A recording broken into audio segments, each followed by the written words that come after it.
এই ধর। না, এই যে হয়ে গেছে। ওফ, বাঁচলাম রে বাঁচলাম। কি অবস্থা না হয়েছিল। আমি এখন চলি। এই শোন, আমি তোকে সাহায্য করলাম, আমাকে পুরস্কার দিবি বলেছিলি না? কোথায় সেই পুরস্কার?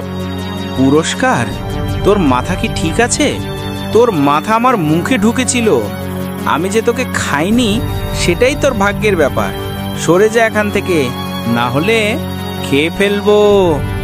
তুই যেমন, তোর কাছ থেকে কোনো কিছু পাওয়ার আশা করাটাই ভুল। এই জন্যে সর্বদা উপকারীর অপকার হয়। মধুবাঁকা কথা প্রয়োজনে হয়, প্রিয়জনে নয়। বিশেষ করে যারা স্বার্থ ছাড়া কিছু বোঝে না।